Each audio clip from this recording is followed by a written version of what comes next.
2013, il dit que l'Afrique, elle offre des matières premières bon marché et de la main-d'œuvre bon marché. C'est exactement la vision du néocolonialisme. Et aujourd'hui, l'armée du Ghana est entièrement prise en main par des conseillers allemands de la Bundeswehr. C'est ça la réalité aujourd'hui. Donc Jerry Rawlings, il n'a pas su s'imposer face à tout ça, parce qu'il a été, comme la plupart des chefs d'État africains, il a été conduit à adopter un agenda qui n'était pas le sien. On retiendra de lui, je vous l'ai dit, un homme intègre. On rejoindra de lui un grand politique et on retiendra de lui un grand panafricaniste. C'est quelqu'un qui avait le sens de l'Afrique et qui, de ce point de vue-là, assumait l'héritage de cet autre grand Ghanéen qui avait piloté le Ghana à l'indépendance au début des années 60, le grand Kwame Nkrumah.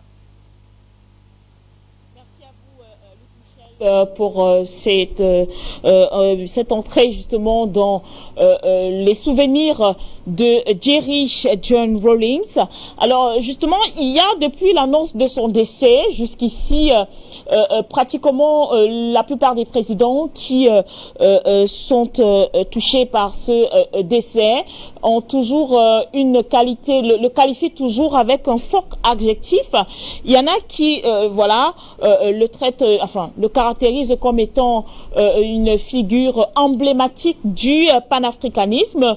D'autres parlent d'un démocrate hors pair. Il y en a même qui vont un peu plus loin, parlant justement du président togolais, Faure Gnassingbé, quand on sait justement que les relations entre Jerry Rawlings et le défunt père effectivement de l'actuel président à un moment donné étaient tendues. Beaucoup se seraient peut-être attendus à ce que le fils peut-être soit fasse un témoignage plutôt platonique, que non, mais il est totalement reconnaissant à l'endroit de ce dernier, reconnaissant à l'endroit de Jerry Rawlings, à dire que on n'avait pratiquement rien à lui reprocher. Écoutez, quand on est face à une grande figure comme Jerry Rawlings, c'est très difficile d'émettre des critiques. Vous verrez que dans la nécrologie que vous avez citée en début d'émission, les Occidentaux, d'ailleurs, ont été, on peut dire, très prudents ou très délicats. Ils connaissent la stature de l'homme en Afrique, mais vous remarquerez que on lui reprochera toujours deux péchés originels. Ce sont ces deux coups d'État initiaux et le fait d'avoir été lié au bloc de l'Est au début de sa carrière. Il est maintenant difficile, voire quasi impossible, de critiquer Rawlings. Parmi les chefs d'État africains, il y a deux catégories. Il y a ceux qui sont d'authentiques panafricains. Généralement, ce sont ceux qui ne se sont pas laissés séduire par la sirène de l'agenda occidental des deux mandats. Il y a des chefs d'État qui, quand Rawlings était au pouvoir, des régimes n'ont pas eu de bonnes relations avec lui, mais qui aujourd'hui ne pourraient pas se permettre de critiquer. Et puis, si vous me permettez cela, mais j'ai un peu l'impression moi aussi, Rawlings, c'était la mauvaise conscience de beaucoup de chefs d'État. Parce qu'il était honnête, parce qu'il n'était pas d'Africain, parce qu'il était pour une voie indépendante en Afrique. Évidemment, il était la mauvaise conscience de beaucoup de présidents qui n'ont pas suivi cela.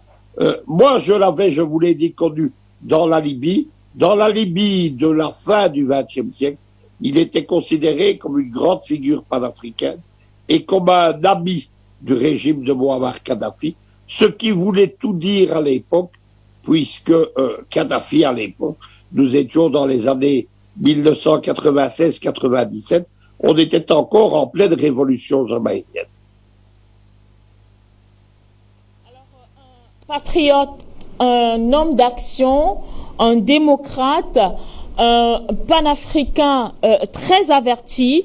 Mais Luc Michel, comment expliquer que même après ces différents mandats présidentiels, que son nom soit resté, ou du moins même après sa mort, parce que la preuve en est aujourd'hui, il est parti, c'est vrai, ça fait à peine quelques heures, on en parle, mais on a quand même l'impression qu'avant lui ou après lui, il n'y a pas eu de président au Ghana.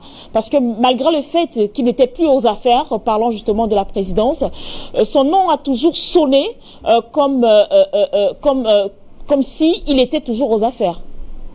Écoutez, le problème, c'est que tout d'abord, l'Afrique, contrairement à ce qu'on croit, n'a pas eu tellement de grands hommes, d'hommes qui sortaient du lot. Lui sortait du lot. Il était doué pour ça. Il était doué pour ce que j'appelle moi la grande politique, qui n'a rien à voir avec le parlementarisme, etc.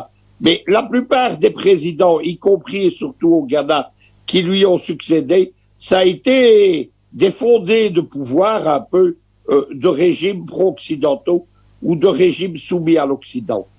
C'est normal qu'il ait laissé un tel souvenir tout d'abord aux Ghanéens, parce que il y a eu deux chefs d'État qui ont compté au Ghana, c'est Nkrumah et c'est lui, et il faut quand même se souvenir quelque chose. Souvent, je suis surpris au téléphone de téléspectateurs, ils parlent encore du Ghana aujourd'hui comme d'un grand pays panafricaniste, et on a un peu l'impression que Nkrumah est encore au pouvoir, ou Rawlings. Ce n'est malheureusement pas le cas, et c'est normal lorsque deux figures d'exception dans un pays sortent du lot. C'est la même chose en Égypte avec Nasser, c'est la même chose au Congo avec Kabila. Il est normal Kadhafi laissera le même souvenir dans l'histoire lorsque le chaos libyen se sera un peu stabilisé. Il est donc normal que de tels personnages sortent du lot. Aujourd'hui, véritablement, les masses africaines, les panafricanistes, ils sont en deuil, ils ont du chagrin. Nous savons que nous avons perdu un des leurs, un des nôtres. Ce n'est pas quelqu'un dont on dit qu'il est panafricaniste, dont le panafricanisme, ce sont des paroles. Vous savez, aujourd'hui, vous allez à Addis Abeba, vous allez au Congrès de l'Union africaine, tout le monde est panafricaniste. Mais dans la pratique, l'avancée vers le panafricanisme, vers l'unité africaine, ce n'est le fait que de quelques présidents et la défense de l'idéologie panafricaniste, elle n'est le fait que de quelques grands hommes. Rawlings n'avait jamais abandonné ses idéaux, il n'avait jamais cessé de parler au nom de l'Afrique unie. Il était un peu l'héritier de Nkrumah dans son propre pays et aussi dans le reste de l'Afrique. C'est cela qu'il faut retenir. C'est là aussi le malaise des Occidentaux. Ils aimeraient bien critiquer Rawlings.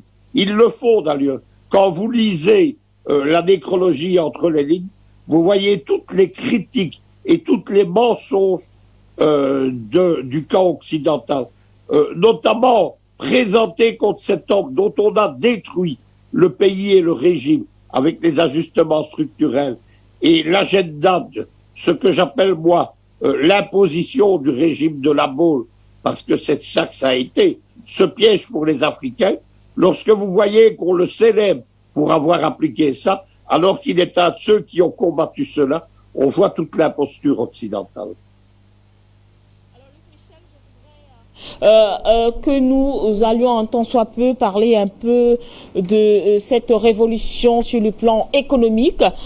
Déjà, pourquoi, si lui il a réussi d'ailleurs à élever son pays au statut justement de l'un des meilleurs au niveau bien sûr du Fonds monétaire international, pourquoi est-ce que les autres présidents du continent africain très souvent, peut-être c'est pas manque d'humilité, mais on voudrait bien comprendre comment est-ce que lui il est parvenu à faire cela et pas ceux d'aujourd'hui. Écoutez, c'est la stature de l'homme. Il y a quelques grands hommes. Vous savez, quand on étudie l'histoire, moi je l'ai fait longuement, lorsque vous parcourez les 2500 ans d'histoire, pas seulement le siècle écoulé, mais en particulier le siècle écoulé, vous voyez ce que l'historien français René Grousset appelait les grandes figures de l'histoire. Il y a quelques figures qui se détachent du lot et qui sont capables d'imposer leur rythme, même aux événements lorsqu'ils sont contraires. Rawlings, il a dû s'imposer. Il arrive au pouvoir lorsqu'on est dans la dernière décennie de la guerre froide. On ne comprend pas l'histoire de l'Afrique si on ne comprend pas que l'Afrique dans les 20 dernières années de la guerre froide, c'était l'enjeu entre les deux blocs, et que l'échec des soviétiques qui avaient puissamment aidé les indépendances africaines. C'est ça qu'il faut se souvenir. Et lorsque Poutine vient aider aujourd'hui les pays panafricains, il se souvient de cet héritage. Lorsque l'Union soviétique implose, l'Afrique, elle perd son bouclier. À partir de ce moment-là, les régimes africains, ils sont tenus de supporter les assauts de l'Occident et de supporter un travail de sape. C'est pas seulement Rawlings qui subit ça.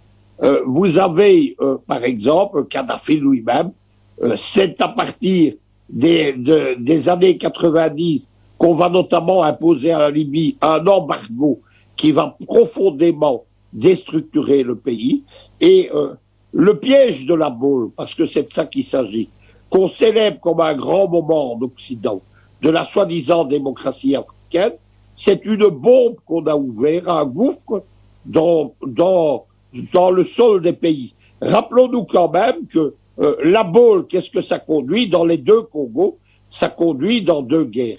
Guerre civile au Congo-Brazzaville, dont finalement Sassou Nguesso finira par triompher et revenir au pouvoir, mais Sassou Nguesso mettra presque 15 ans à renouer avec les Chinois et les Russes, avec le bloc de l'Est, à choisir la voie de développement qui n'est pas celle de l'Occident pour son pays.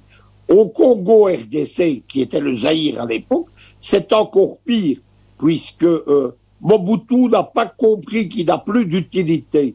Il est l'homme des Occidentaux. Il n'a plus d'utilité pour les Français et les Américains, et les deux grands complices dans la destruction de l'Afrique, qui sont Mitterrand et Ronald Reagan, la France-Afrique et l'impérialisme américain, vont détruire le Congo. Ça va conduire tout d'abord à la chute du régime, à une guerre civile, et puis à ce qu'on a appelé ce qu'on appelle les historiens, les deux guerres mondiales du Congo africain qui ont lieu dans les années 1997, 2003, 2005, où tous les voisins du Congo viennent se battre sur le territoire congolais. On estime à 9 millions les morts de cette guerre. C'est un génocide, le plus grand génocide de l'histoire contemporaine, avant les Arméniens ou les Juifs. Et aujourd'hui, d'ailleurs, c'est pas terminé, puisque des pays comme le Rwanda, comme l'Ouganda, etc., continuent à venir exercer des opérations militaires et à piller le Congo. C'est ça l'héritage de la boule. Rawlings, parce que c'était un grand homme, mais aussi parce que c'était un homme intègre qui n'a pas succombé aux corruptions de l'Occident. C'est quelqu'un qui a réussi à tenir son pays, non pas à l'amener au port qu'il aurait choisi, puisque vous savez que Rawlings était un partisan du socialisme et du bloc de l'Est. C'est en cela d'ailleurs qu'il était proche de la Jamaïria de Kadhafi, mais Rawlings avait réussi à conduire son pays au port hors de la tempête occidentale. C'est ça qu'il faut en retenir, et qui avait réussi, lorsqu'il avait quitté le pouvoir, à rester une grande voix pour défendre le panafricanisme et l'indépendance africaine. Amitié avec deux autres grands révolutionnaires qui malheureusement ont déjà quitté la scène, notamment l'ancien président libyen, le guide libyen Muammar Kadhafi, et aussi Fidel Castro de Cuba. Et ce sont les personnages, ce sont les grands révolutionnaires de la deuxième génération. La première génération, vous avez d'ailleurs Castro qui a participé aux deux. La première génération, c'est l'époque justement où les soviétiques se tournent vers les indépendances africaines, aident les États africains, et où il y a un grand mouvement qui se constitue, qui est le mouvement des non-alignés, avec la Yougoslavie du maréchal Tito, avec Kruma, avec Nasser, avec Lumumba. Mon bras droit en Belgique, c'est un général d'armée, à la retraite forcément yougoslave. Il était aide Tito, il était jeune lieutenant dans les années 60. Il avait accompagné Tito dans son grand voyage en Afrique et il me parle souvent de ces grandes figures qu'il a côtoyées personnellement, dont Lumumba, Nkrumah, Nasser. Il y avait aussi Haïlé Sélassié. Haïlé Sélassié qui n'était pas révolutionnaire, mais qui dirigeait une version conservatrice du panafricanisme. Tous ces gens avaient réussi, avec le mouvement des Alignés, qui était un mouvement puissant, centré précisément sur la Yougoslavie de Tito, sur Belgrade, mais aussi sur Cuba de Fidel Castro. Fidel Castro qui était un peu le trait d'union avec le Che Guevara entre le mouvement des non-alignés et les révolutions africaines proches de Moscou. Dans le mouvement des non-alignés et qui avait débordé à Cuba sur un mouvement qui s'appelait la tricontinentale, c'est l'alliance de l'Amérique latine, de l'Asie et de l'Afrique contre le colonialisme occidental. Il ne faut pas oublier cette dimension parce que déjà à l'époque, le panafricanisme, c'était un humanisme qui était lié aux grandes révolutions du monde pour l'indépendance des peuples. Castro a symbolisé, avec le Che Guevara, mort en 1968, il avait symbolisé ce mouvement, mais il y a aussi des grandes figures africaines. Par exemple, Ben Bella, le leader du FLN algérien, marocain, qui est assassiné à Paris par les services, les barbouzes gaullistes. Ben Bella, c'était un des dirigeants de cette alliance tricontinentale. Les années 60, elles voient en fait tous les chefs de la tricontinentale être assassinés. Il y a Ben Bella, il y a Lumumba, il y en a d'autres, il y a les chefs de l'UPC au Cameroun qui sont inscrits dans la même mouvance. C'est l'époque où l'UPC représente l'indépendance camerounaise à la tribune des Nations Unies. Ils sont là-bas justement parce qu'ils ont l'appui soviétique. Et ensuite, une deuxième génération s'impose. Kadhafi arrive au pouvoir en 1969 et il y a une génération qui va s'étaler de 1969 à 1980 avec des leaders révolutionnaires. Au début, Kadhafi n'est pas à proprement panafricaniste. Ce qu'il veut, c'est une révolution mondiale. Le mouvement des révolutions des Libyens, le MCR, il avait une branche internationale qu'on appelait précisément le MCR mondial. Moi, je la dirigeais en Europe, dans la grande Europe, donc de Bruxelles jusqu'à Moscou. Et nous visions au départ, nous sommes dans les années 80, moi j'ai commencé à soutenir la révolution libyenne à partir de 1985. Nous soutenions un mouvement mondial avec Kadhafi qui se définissait lui-même comme un opposant à l'ordre mondial occidental. Mais petit à petit, Kadhafi, qui avait une intuition géopolitique, c'était un dirigeant, un partisan comme moi, de la géopolitique des grands espaces, il avait compris l'utilité d'un État continental africain et il s'était petit à petit, dans les années 90, rapproché du panafricanisme jusqu'à incarner celui-ci, puisque c'est grâce à lui, grâce à Kadhafi, qu'il y a eu, le 9 septembre 1999, la proclamation de l'Union africaine sur les ruines de l'OUA qui avait complètement échoué précisément après la boule. Kadhafi, il est victime d'une immense injustice. Quand je vais au siège de l'Union africaine à Addis Abeba, je suis chaque fois empreint à la fois de colère et de tristesse. Il y a une immense galerie qui est la galerie des délégations où il y a tous les portraits des chefs d'État africains et des leaders panafricanistes. Tous sauf un. Cherchez, Kadhafi n'y est pas. Lorsqu'il a été assassiné, lorsqu'on a détruit la Jamaïria, on a retiré son portrait et la majorité des chefs d'État africains ne s'est pas opposée à ce retrait. C'est une honte pour l'Union africaine. Ça explique aussi beaucoup des problèmes de celle-ci aujourd'hui. Rawlings, lui, il avait toujours, après la chute de la Jamaïria, il n'avait jamais cessé de défendre la mémoire du colonel. Vous pouvez suivre ses prises d'intervention, etc. On l'avait comparé à Che Guevara. C'était pour une question de physique. Il était comme lui barbu, il portait un trait militaire, mais c'était aussi parce que c'était un homme intègre. Che Guevara n'avait pas une once de mansuétude pour la corruption. c'était un homme d'une droiture, qui ne s'est jamais enrichi, qui n'a jamais profité du népotisme. Et Rawlings, c'était quelqu'un comme ça.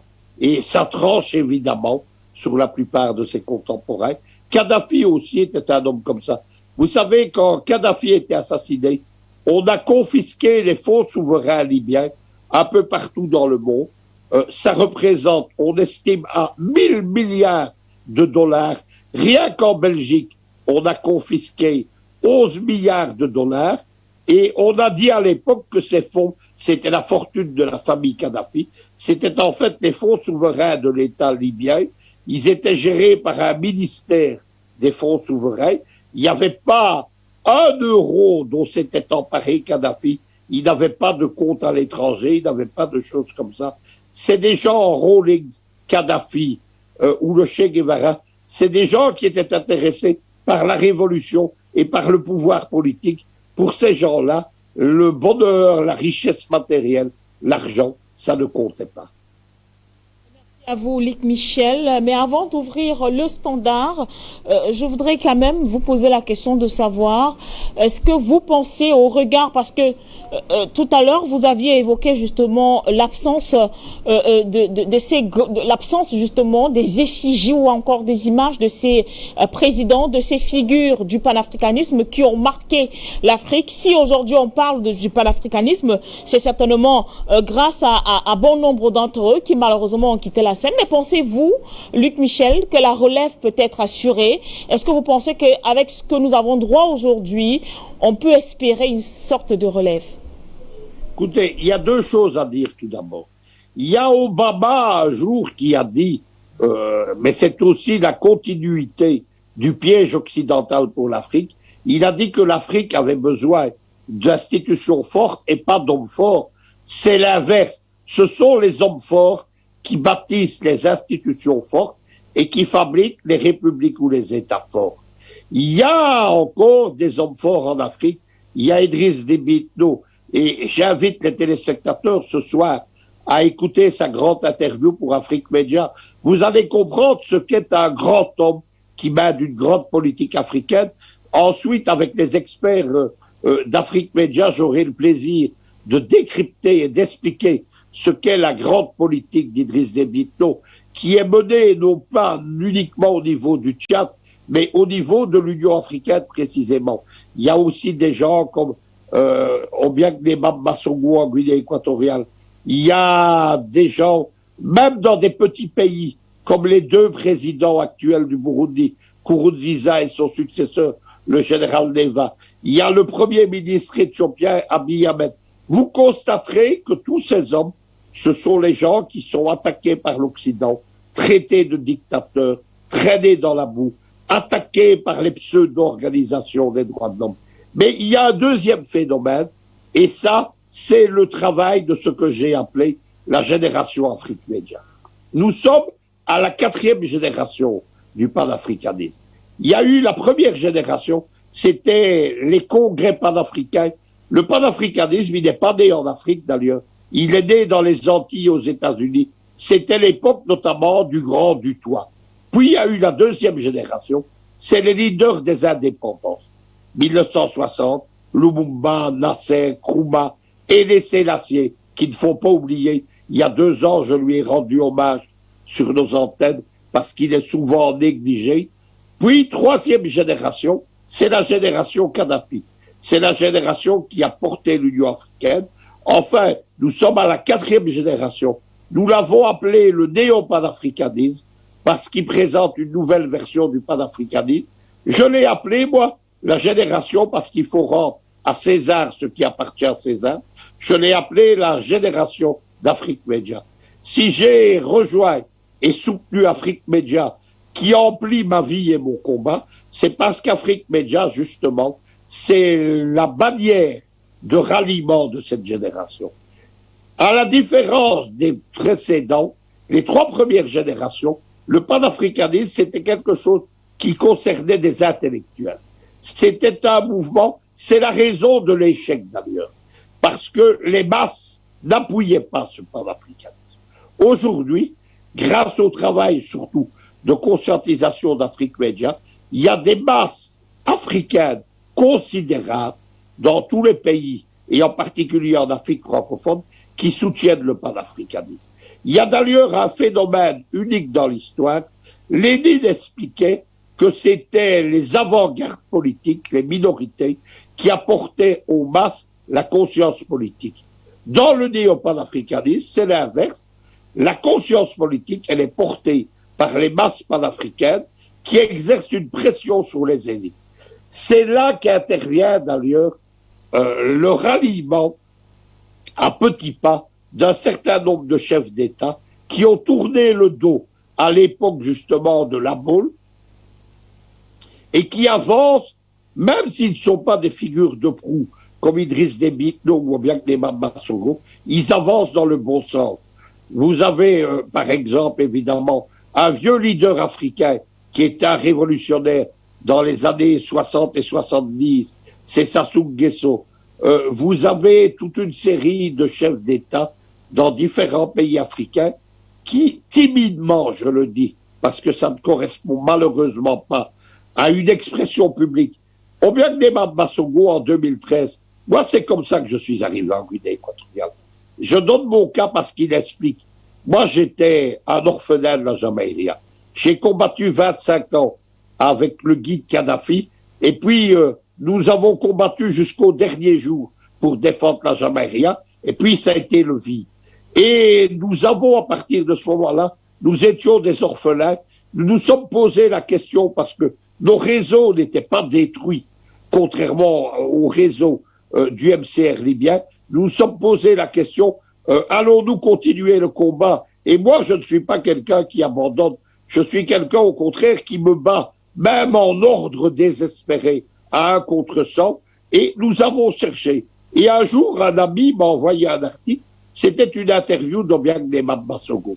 Et Obiang Gnema Bassongo rendait hommage au guide libyen. Il expliquait qu'il avait très peur parce que de reprendre cet héritage, mais qu'il ne fallait pas hésiter, qu'il allait l'assumer. Il a expliqué que c'était difficile. C'est difficile parce que Obiang Gnema Bassongo, comme Idriss Déby Itno, ils se sont mis une cible sur le dos. Il faut ajouter qu'au moment où on a détruit la Jamaïque, alors que l'Afrique a abandonné Kadhafi, l'Union africaine a abandonné Kadhafi, des chefs d'État africains ont voté aux Nations Unies contre Kadhafi. Le roi du Maroc, par exemple, le chef d'État du Rwanda, les Sud-Africains de l'ANC, alors qu'ils devaient presque tout à Kadhafi, ils l'ont abandonné. Il y a 2 chefs d'État en 2011 qui n'ont pas lâché, 3 chefs d'État, excusez-moi, qui n'ont pas lâché Kadhafi dans la tourmente. Le premier, c'était le grand Mugabe. C'est là que moi j'ai eu les premiers contacts avec les camarades, les jeunes de la ZANU, qui sont venus jusqu'à Tripoli. Et il n'y avait pas beaucoup d'Africains. Nous avons fait une grande réunion internationale sous les bombes de l'OTAN en avril 2011 pour soutenir la Jamaïque. Ça s'appelait la conférence End of Libya. Et nous n'avons pas vu beaucoup d'Africains.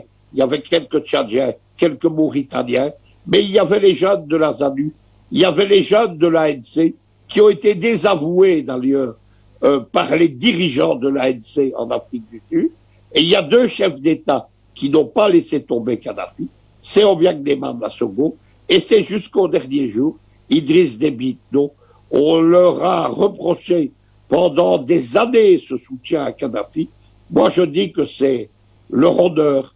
Ils ont seuls, ces 3 chefs d'État, ont assumé l'honneur de tous les chefs d'État africains, y compris, parce que moi je n'ai pas peur des mots, de ceux qui l'ont perdu. Jerry Rawlings, il n'était plus au pouvoir, mais il est un de ceux qui ont défendu Kadhafi, qui ont expliqué que ce qu'on entravait en détruisant la Jamaïque, c'était l'avenir même de l'Union africaine. L'Union africaine, depuis la mort de Kadhafi, elle est malade, elle est entièrement, elle navigue entre les esquives du néolibéralisme, de la globalisation occidentale, de l'endettement, de toutes ces choses. Aujourd'hui, évidemment, si les masses panafricaines rendent hommage à Jerry Rawlings, c'est parce qu'elles savent que cet homme, c'est quelqu'un qui n'a jamais renié ce qu'il était et qui n'a jamais renié le grand idéal panafricain. c'est-à-dire une Afrique continentale indépendante. À vous, Luc Michel. Nous allons aller au standard, prendre également les réactions de nos téléspectateurs ce matin. Nous tenons à le rappeler. C'est un hommage que nous rendons aujourd'hui au président Jerry John Rawlings, cette figure incontestable du panafricanisme qui s'en est donc allé. Que retenir de ces grands hommes? Que retenir également de ce monsieur qui laisse justement un héritage au continent africain? Mais est-ce que les Africains sauront bien sûr préserver cet héritage? Une autre question que nous nous posons ce matin. Bonjour au standard, Marc depuis la France et bienvenue.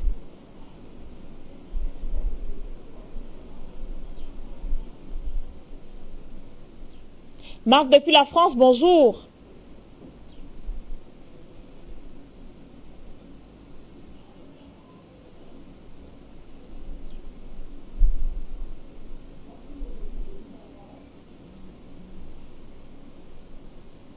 Vous êtes en direct, Marc, nous vous écoutons.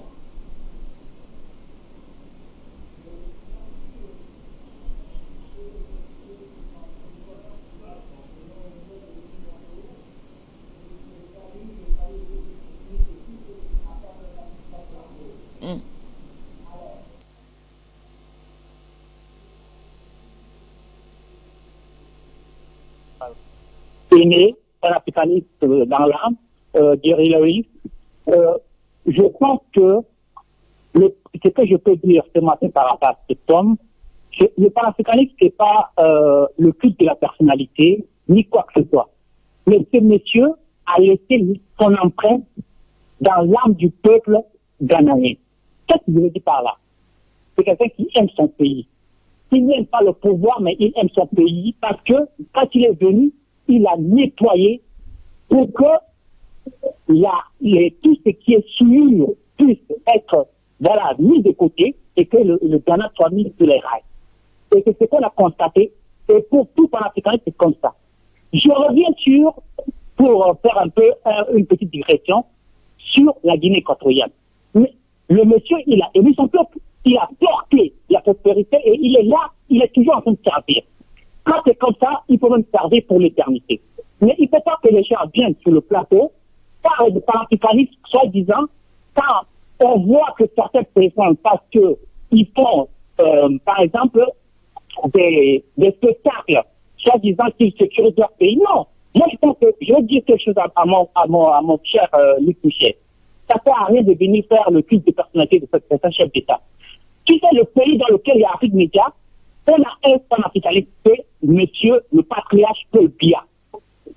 Je vais vous donner juste un petit exemple pour le président Idriss Déby que l'autre Luc Michel ne cesse de faire le culte de personnalité parce que c'est son ami. Vous savez, Idriss Déby disait que lui, il n'a peur de personne, quoi que ce soit. Mais vous avez une fois, il y a un Tchadien qui est venu sur le plateau d'Afrique Média qui a dit quoi? On voulait on avait créé une école de détectives au Tchad. Mais comme à la prison, le président tchadien avait accepté qu'on ferme cette école. Ça, c'est pas le panafricanisme. Peut-être que chez un outil qui doit servir de former ton peuple, tu pourras accepter de fermer. Donc, pour revenir, il ne faut pas comparer ce qui est incomparable. D'accord? Donc, il faudrait que les gens sachent ce qu'on fait. On est dans un combat. Honnêtement, je vais demander à Afrique Média ce que je veux dire. Afrique Média, c'est une grande chaîne.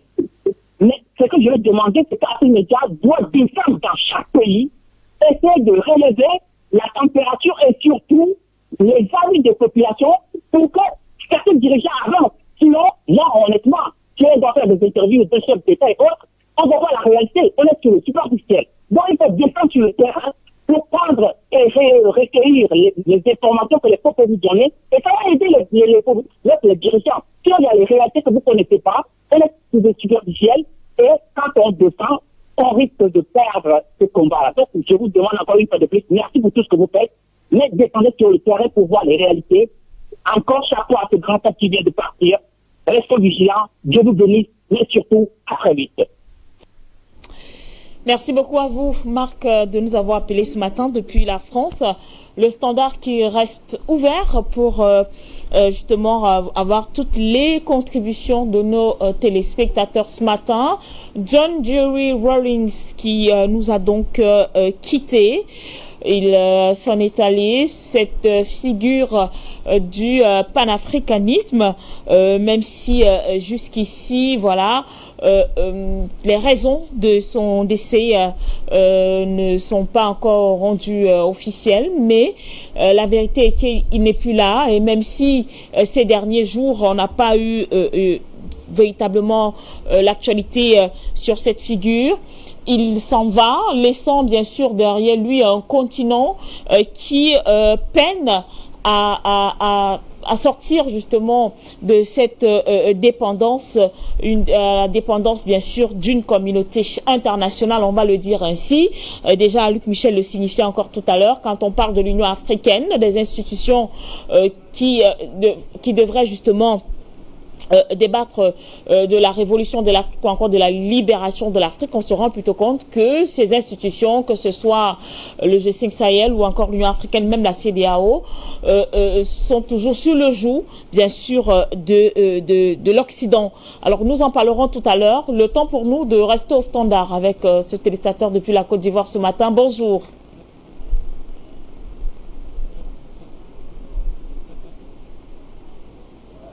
Au standard, bonjour et bienvenue. Bonjour Afrique Média. Je voulais vous dire merci. Merci pour ce matin, pour tout ce que vous faites pour l'Afrique. Merci Afrique Média. Je voulais vraiment le peuple de la Côte d'Ivoire saluer la mémoire de ce monsieur qui est notre frère à nous. Nous voulons dire Yako au peuple ghanéen. Tout le peuple de la Côte d'Ivoire et la population ivoirienne dit Yako au peuple les soutient dans l'air. Le malheur. Madame, quand j'ai fini de dire ça, aujourd'hui, soyons sincères, même si Paul Biya ne donne pas assez d'argent pour faire sa promotion, mais aujourd'hui, en Afrique, le président Paul Biya est le seul panafricain. Quand on a créé l'Union africaine, si on avait créé une télévision pour accompagner l'Union africaine, Kadhafi aujourd'hui serait encore en vie. Donc, aujourd'hui, le président Biya, tu as accepté d'être humilié, insulté, pour que l'Afrique puisse avoir une télévision appelée aujourd'hui Afrique Média. Pour l'instant, le président Paul Biya est le seul panafricain sur cette terre-là. Ou bien Nguema, Idriss Déby, ils ne sont pas panafricains. C'est Paul Biya seul qu'on voit, parce que c'est grâce à lui aujourd'hui que le président ou bien Nguema a encore la vie. C'est grâce à Paul Biya qui a créé et qui a donné sa poitrine pour Afrique Média et que Idriss Déby est encore en vie. Donc, saluons Paul Biya pour la télévision, qu'aujourd'hui, cette communication fait qu'on ne peut plus tuer les présidents en Afrique. Le seul panafricain, aujourd'hui, c'est le président Biya. Il n'y a pas plus, il n'y a pas moins aussi. C'est lui on voit. Donc, même s'il ne nous donne pas assez d'argent, mais nous, Africains, c'est Paul Biya on voit aujourd'hui. Parce que quand l'Union africaine a été créée, ils n'ont pas de télévision. Ils n'ont pas créé, ils n'ont même pas réfléchi à avoir une télévision. Voilà pourquoi Kadhafi est mort. Voilà pourquoi le président Laurent Gbagbo a été chassé du pouvoir. Donc vous voyez, mais aujourd'hui, Paul Biya a donné sa poitrine pour Afrique Média, d'accepter Afrique Média au Cameroun. On pourrait le tuer pour ça. Donc il est le seul père de la révolution africaine. Point. Nous saluons le peuple ghanéen, nous disons Yako au peuple ghanéen. Le peuple de la Côte d'Ivoire dit Yako au peuple ghanéen tout entier. Vraiment, Afrique Média, merci. Merci aussi au président Biya. Aujourd'hui, grâce à lui, il y a une télévision installée en Afrique. Tu fais qu'aujourd'hui, on ne peut plus assassiner les autres présidents. Donc, merci Afrique Média, merci pour tout ce que vous faites pour la Côte d'Ivoire. Mais votre question là, posez ça à la Alassane Ouattara, lui, il a la réponse. Merci beaucoup. Merci beaucoup également à vous pour votre participation. Nous avons M. Kodjo. Bonjour et bienvenue.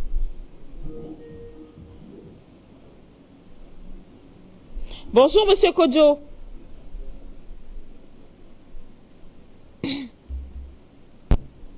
Au nom de Jésus-Christ, vous êtes la chaîne que Dieu a suscitée pour libérer l'Afrique de toutes les œuvres des démoniaques du monde entier. Et je salue le Ghana et je présente mes condoléances à tout le peuple ghanéen. Nous venons de perdre un grand homme. Voilà des hommes qui ont marqué leur passage sur la terre de l'Afrique. Et je pleure Jerry Rawlings. Je demande à l'Éternel de donner un Jerry Rawlings en Côte d'Ivoire pour libérer notre pays toujours des démoniaques français, européens et autres. Car voilà un grand homme, voilà ceux-là. Leur mémoire ne restera jamais gravée dans la mémoire des hommes, des Africains. Mais ceux qui viennent et qui tuent les Africains, bêtement, là, ceux-là, ils seront dans la poubelle de l'histoire. Et que la famille de Jerry Rawlings soit fortifiée par le Seigneur Jésus-Christ. Et que le Père éternel, que le Ghana soit un pays béni parce que lui a relevé le Ghana. Celui qui a nettoyé le Ghana, la pègre politique. Et nous souhaiterions avoir en Côte d'Ivoire un Jerry Rawlings pour nettoyer la pègre politique en Côte d'Ivoire. Que Dieu bénisse l'Afrique média au nom de Jésus. Amen. Merci à vous également pour votre participation. Le standard qui reste ouvert. Delphin de Bujumbura, bonjour et bienvenue. Dans la pègre politique. Et nous souhaiterions avoir un Jerry Rawlings. Delphin de Bujumbura, bonjour. Merci à vous également pour votre participation. Est-ce que nous l'avons, Delphin, au standard? Bonjour. Bienvenue. Bonjour, ma chère sœur Linda. Je vous remercie une fois de plus de m'accueillir. Delphin de Bujumbura, bonjour. Donc, je ne suis pas sûr d'être en ligne, mais je vais quand même m'exprimer. Donc, je transmets mes salutations à tous ceux, à toutes celles qui nous écoutent ce matin. Est-ce que nous l'avons, Delphin? Je transmets aussi mes salutations à notre cher invité, Monsieur Luc Michel. Donc, comment dire? Tout d'abord, j'adresse mes condoléances aux frères et sœurs du Ghana. Nous perdons certainement, j'allais dire, un des grands hommes que l'Afrique contemporaine a eu comme fils, comme enfant. J'aimerais aussi confirmer le propos de Luc Michel. Monsieur Jerry Rawlings, effectivement, a subi les premières mesures d'ajustement, soi-disant démocrate. Il y a une émission qui détaille très bien cela, qui était disponible sur YouTube, mais depuis, elle a été censurée. Personnellement, je l'avais vue il y a 7 ans, maintenant, il y a 7 années, mais maintenant, elle n'est plus disponible. Et dans cette émission, Monsieur Jerry Rawlings, qui était encore en vie à l'époque, donne une interview assez détaillée. Il y avait aussi à l'époque Alpha Omar Konaté et bien d'autres, qui expliquent comment ils ont subi non seulement le discours de la boule et tout ce qui s'en est suivi. Donc, pour ma part, je retiens de cet ex-dirigeant quelqu'un, effectivement, qui aura su s'imposer face au bavardage des gens soi-disant démocrates. Et force est de constater, malheureusement, que aujourd'hui, en Afrique, il n'y en a plus tellement. Bon, M. Luc Michel a déjà parlé de mes 2 présidents au Burundi, du maréchal Déby, de leur homologue éthiopien, entre autres. Il faudra juste continuer et essayer de conserver cet héritage, parce qu'effectivement, des gens comme ça seraient toujours utiles aujourd'hui, notamment au Mali, en Côte d'Ivoire et ailleurs en Afrique. Donc, je suis aussi impatient d'être ce soir pour voir ce que dira le maréchal Déby. Et donc, je vous dis bon début de week-end à tous et Afrique Média en ensemble. Merci beaucoup à vous, Delphin, de nous avoir appelés ce matin.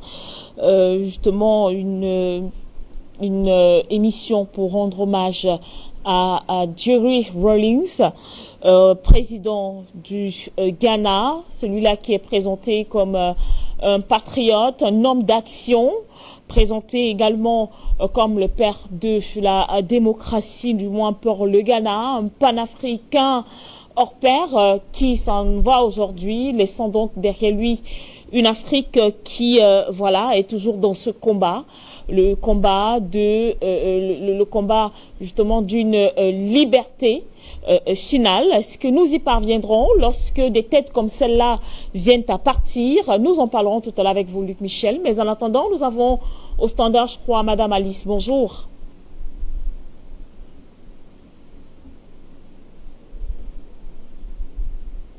Bonjour à vous, Madame Alice, et bienvenue.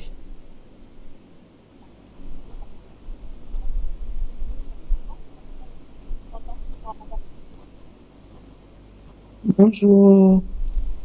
Bonjour Linda. Je ne sais pas si je me fais entendre parce que j'ai pas de... Allez-y, Madame Alice, nous vous écoutons. Alors, bonjour tout le monde. Bonjour les panafricains.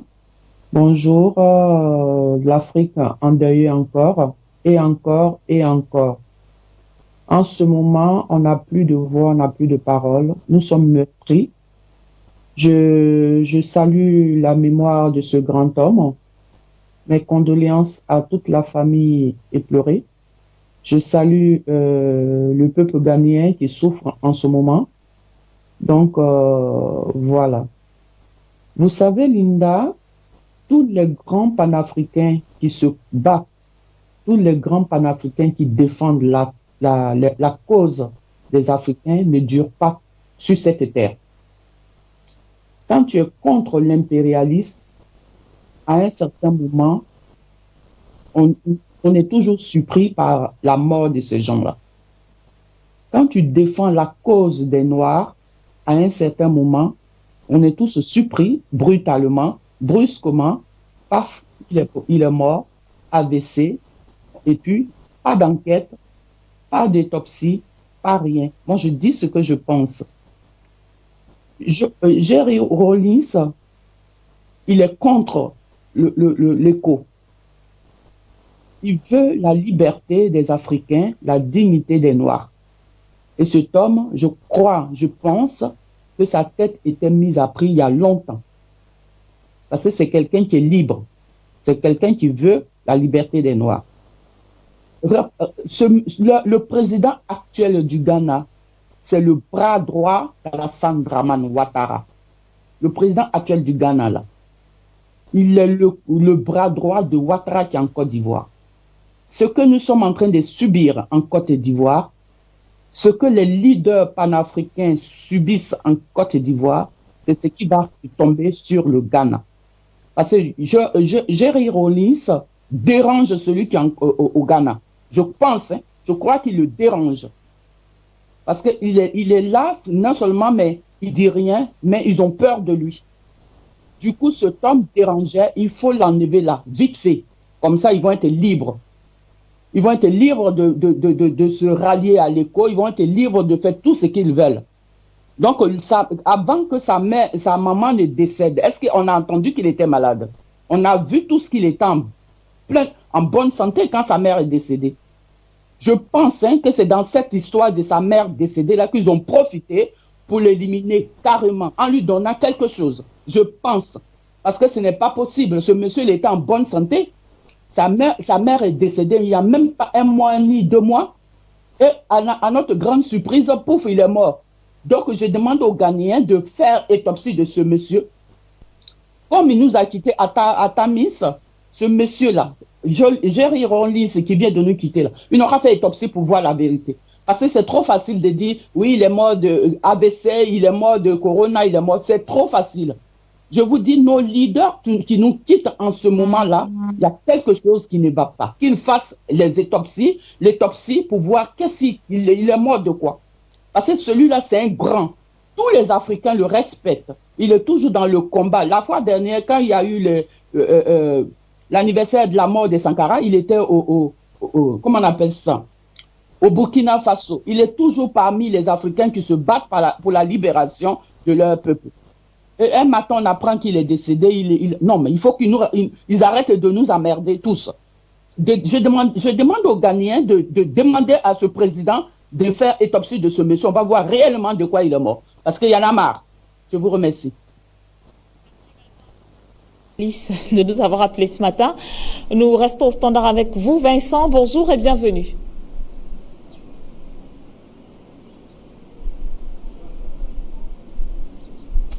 Alors, nous avons perdu Vincent, mais nous avons Jamal depuis la ville de Yaoundé au Cameroun. Bonjour.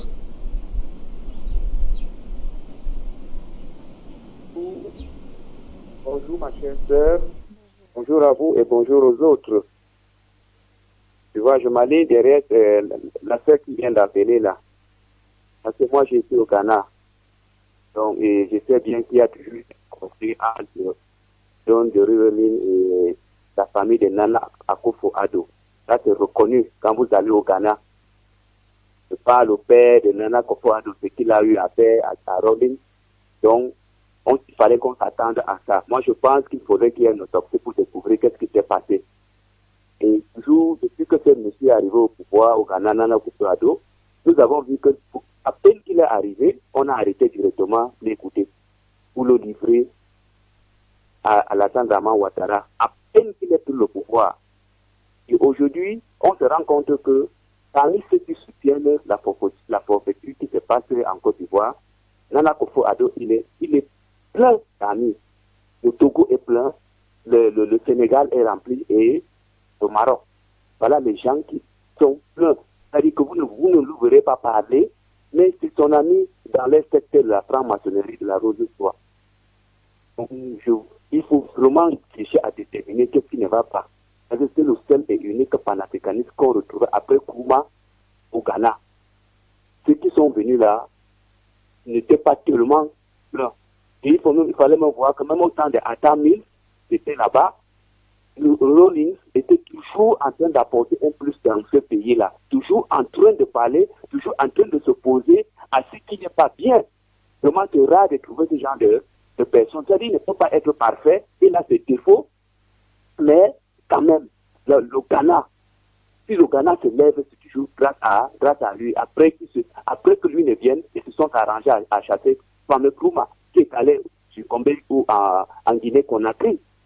Donc, voilà le problème qui se pose au Ghana. Et il est venu trouver que les Ghanéens sont interdits. Vous savez que le système anglophone est un système qui est très dangereux. C'est-à-dire les deux systèmes, que ce soit anglophone ou francophone. Vous allez vous rendre compte que dans le système anglophone, les terres appartiennent à une blanche, qui est quoi? La reine d'Angleterre. Mais depuis quand une blanche peut venir avoir les terres sur les terres des Noirs? Vous vous rendez compte? Donc, quand vous allez au Ghana, on vous dirait que non. C'est là to the king. Un king, une blanche qui est loi en Angleterre, qui vient, et c'est le problème qu'il y a au Ghana. Et dans beaucoup de pays, on parle en anglais. C'est-à-dire, on interdit aux Ghanéens de créer des cabinets. Excusez-moi de vous le dire, hein, parce que vous n'allez jamais entendre Luc Michel parler de ça. Mais vous parlerez seulement en superficiel. Mais moi, j'ai vécu au Ghana. Quand vous arrivez au Ghana, vous avez un problème, vous devez aller avec tous vos médicaments. Quand ça, vous aurez le choléra. Puisqu'on interdit à la population de créer des cabinets. Ils n'ont pas de cabinets. Donc, ça veut dire qu'ils ont même des toilettes pour se laver. Vous devez aller payer. Vous devez être en rang. Si vous voyez des immeubles ou des buildings qui ont des toilettes à l'intérieur, ça veut dire qu'ils ont payé au gouvernement. Vous voyez un peu sur quoi. Et entre-temps, tout ce qui est la terre appartient aux Anglais. L'or qui est à l'intérieur, on peut comprendre à la population que non. L'or qui est à l'intérieur, vous n'avez pas le droit de toucher. La dernière main qui touche l'or pour mettre dans les cartons, pour que ça aille en Europe, ce sont des plans. Ce sont des plans. C'est pour ça que vous faites un tour au Ghana. Je demande à Afrique Média de faire un tour au Ghana. Et dans les feuilles font des quartiers dans toutes les villes. C'est un pays où ils sont quasiment accueillants. Mais Rawlings est venu trouver un système où on se dit que voilà la feuille de route. Il est interdit à la population d'avoir des cabinets, mon cher frère. C'est pour ça que quand on parle comme Paul Biya, on va vous parler du plus beau pays. Le jour que les Ghanéens auront un des cabinets, il y aura le Ghana et le Cameroun, qui sont les plus beaux pays où tu peux vivre tranquillement. Tout ce qu'on a besoin seulement au Cameroun, c'est que nous ayons notre monnaie. On la fabrique au Cameroun ou dans la sous-région et qu'elle est une monnaie flexible. On a gagné le pari. Donc les Ghanéens sont des gens bien accueillants, mais aussi c'est des xénophobes. Il ne faut pas qu'on oublie le côté-là. Donc Rawlings, il faut vraiment faire une autopsie pour savoir ce qu'il a tué. Et je l'ai dit, parmi les Noirs en Afrique du Sud et en Afrique, il faut avoir peur de l'Afrique de l'Ouest. Parce que vous vous rendez compte que même l'écho ne serait pas suivi que même l'écho qui veut faire sortir la vraie écho que le Nigeria est en train de vouloir mettre en valeur sera torpillé par certains pays, même anglophones, qui est peut-être comme le Ghana. Je vous le dis, hein, contre le Ghana à Akufo-Addo ne serait pas suivi que le prochain mandat qui vient, ça sera un mandat de problèmes. Donc, et nous autres en Afrique centrale, quand on dit qu'on attend, qu'on allons attendre ce qui va se passer de l'écho de l'Afrique de l'Ouest, ma chère sœur, qui tombe derrière l'Afrique de l'Ouest. Parce que tous sont des traîtres. Aujourd'hui, la Côte d'Ivoire se plaint. Mais on ne plaît que la Côte d'Ivoire participe à la mort de Thomas Sankara, qui était un panafricaniste. C'est ce qu'ils oublient. Donc aujourd'hui, ce qui arrive aujourd'hui à la Côte d'Ivoire, c'est le scénario qu'ils ont amené au Burkina. Aujourd'hui, le Burkina et le Mali déstabilisent la Côte d'Ivoire. Demain, ça sera peut-être le Ghana. C'est pour ça que l'Afrique de l'Ouest, il faut vraiment faire attention avec eux. En Afrique centrale, si nous voulons évoluer, évoluons. Et que le plan pour nous donne seulement notre monnaie, et que nous la fabriquons, nous la battons en Afrique centrale, le reste est joué. Et que l'or de l'Afrique, l'or du Cameroun ne doit plus aller à l'extérieur. Notre or reste au Cameroun. Nous avons le trésor, on peut garder. Donc il y a beaucoup de trucs encore à faire. On ne doit pas se laisser et avoir notre armée. Penser d'abord à nous. Si on refuse de penser à nous, la paix va venir nous trouver. Donc il faudrait que la multinationale force qui est en Afrique centrale et le G5 qui est là continue, mais sans compter sur les gens de l'Ouest. Parce que tous sont des traîtres. Ils ont vendu les armes aux Blancs. Kalabougat. Nous allons, je crois, prendre un dernier aplomb pour cette vague. Il s'agit de Monsieur Peters. Bonjour et bienvenue à vous. Alors, nous sommes avec vous, Monsieur Peters. Nous vous écoutons. Nous allons, je crois, prendre un dernier aplomb pour cette vague. Il s'agit de Monsieur Peters. Bonjour. Bonjour, Madame Dédier. Merci beaucoup au call center. Je dis bonjour à votre guest, Mr. Luc Mitchell. Je vais donner juste mon petit commentaire sur la thématique de ce matin. Je vais rendre un grand hommage à M. Jerry Rawlings, ce modèle de démocratie et de panafricaniste africain. On peut dire, comme Luc Mitchell a dit, c'est de troisième génération après cette quatrième qui est encore présente ici avec quelques présidentes, dont on peut citer aussi Mr. Paul Biya, même s'il y a des petites taches sur lui, mais il faut que les Africains comprennent que ce monsieur, comme a dit cet prédécesseur, a donné sa poitrine pour donner la libération de la presse, parce que Afrique Média donne la liberté de parler, et je vois très mal comment aujourd'hui les Européens interprètent ce courage que M. Biya a eu. Je reviens à la thématique. M. Jerry Rawlings me fait penser au grand chanteur jamaïcain Bob Marley. Wake up afraid. C'est un peu ce qu'il a subi. Et vous savez que les Occidentaux, ils ont plusieurs manières d'éliminer les leaders africains. Même s'il est président retraité, moi j'avais ouï dire qu'il avait entamé un process pour prendre un peu ce que M. Kadhafi avait fait avant qu'on l'élimine violemment par la guerre et les armes. Et pour lui, ils se sont servis tout simplement de services secrets. Je ne vais pas rentrer dans les détails. Pour l'instant, je reste lockdown dans mon commentaire. Mais je soupçonne à 19%, comment on appelle ça, le même schéma qu'ils ont fait avec Bob Marley. Parce que Bob Marley était en train de dire la vérité devant les Occidentaux et Jerry Rawlings avait commencé son campagne de sensibilisation pour le futur élite africaine pour rassembler l'Afrique. Et comme j'ai expliqué toujours dans mes commentaires, toute personne africaine qui prend l'unification devient une cible pour tous les services secrets européens, que ce soit les MI16 ou bien le DSTE ou le CIA.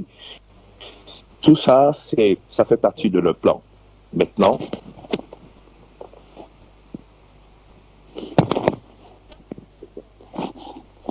c'est à nous de prendre nos responsabilités et de nous battre pour pouvoir sortir maintenant véritablement de cette emprise occidentale.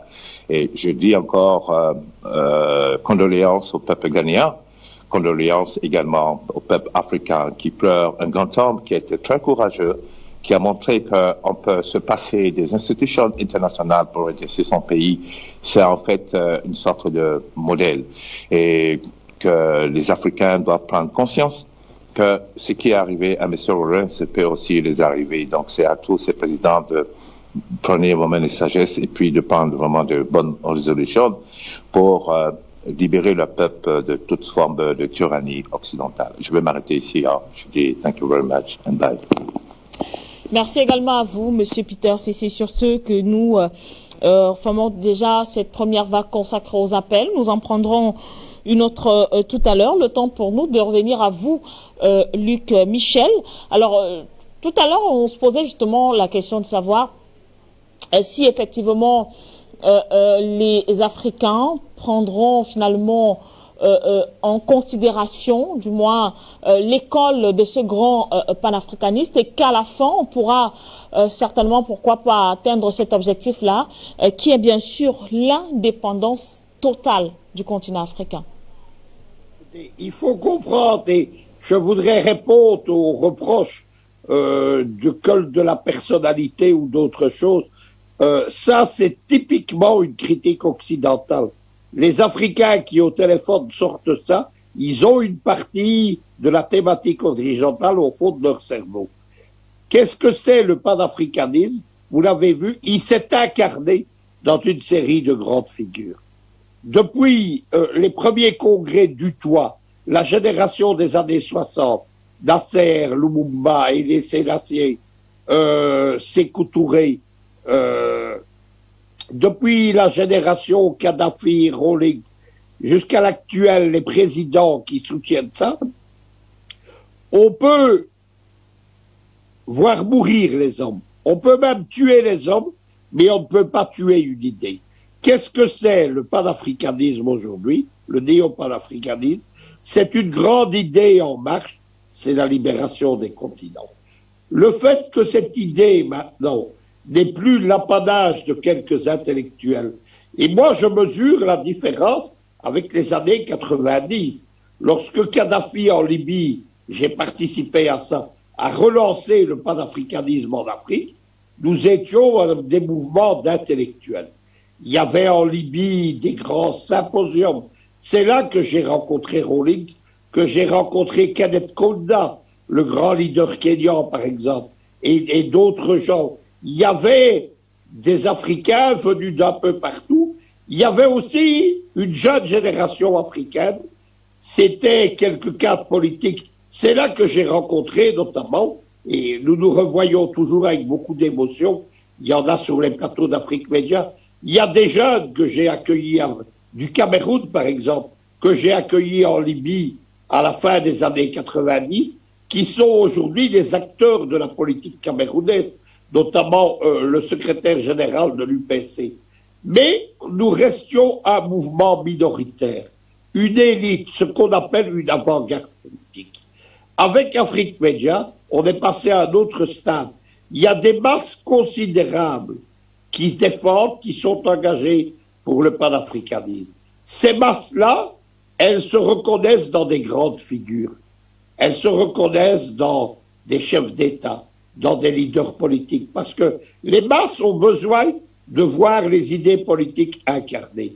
C'est pour cela qu'on n'arrivera plus aujourd'hui à détruire le panafricanisme. Vous savez, le panafricanisme, il est passé au bord du gouffre. Lorsqu'on a détruit la Libye, on est passé près de la grande disparition, mais ça ne s'est pas fait.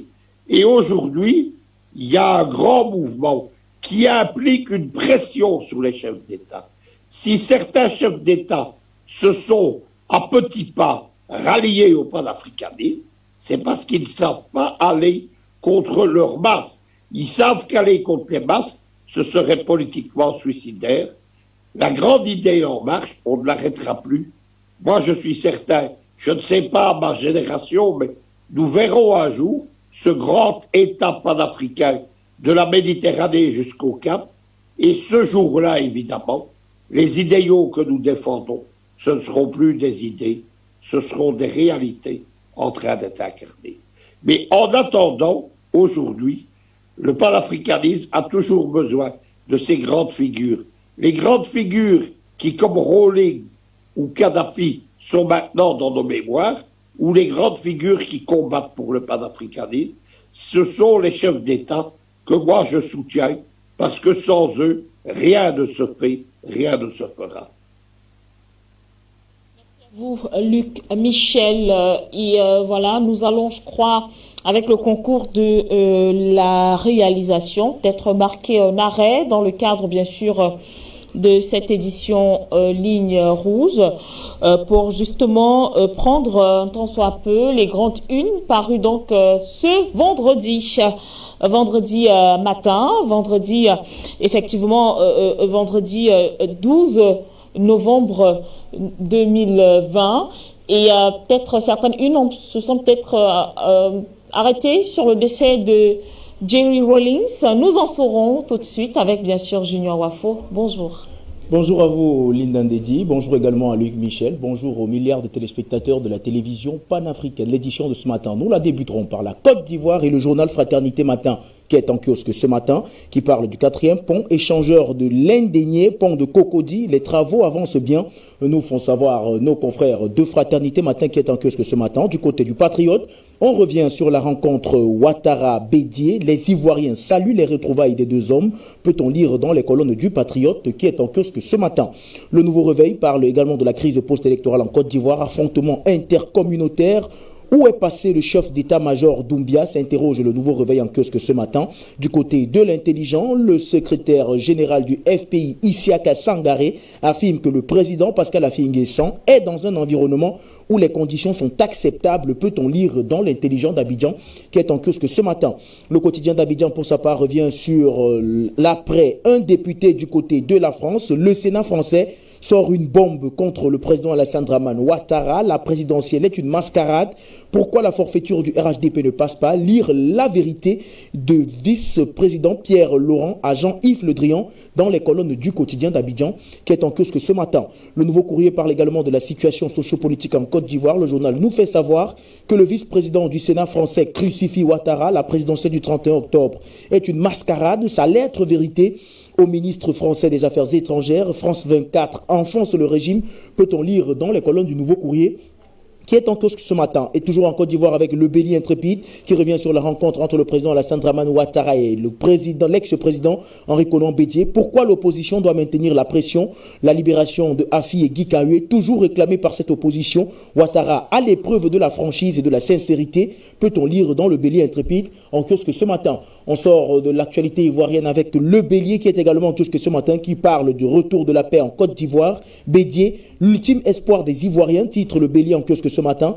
Intense balai des instances du PDCI, tous en phase avec le président Henri Konan Bédié, affirme le journal Le Bélier, qui est en kiosque ce matin. On quitte la Côte d'Ivoire pour le Burkina Faso avec Le Quotidien, qui revient sur l'élection présidentielle à venir de ce côté-là. Le journal revient sur les différentes candidatures enregistrées, notamment celle de Yacoub Isaac Zida, candidat du MPS à l'élection présidentielle. Je suis capable de guérir notre nation, de ramener la sécurité et la paix, de redonner l'espoir à notre peuple, estime Yacoub Zida, article à retrouver dans les colonnes du journal Le Quotidien en kiosque ce matin.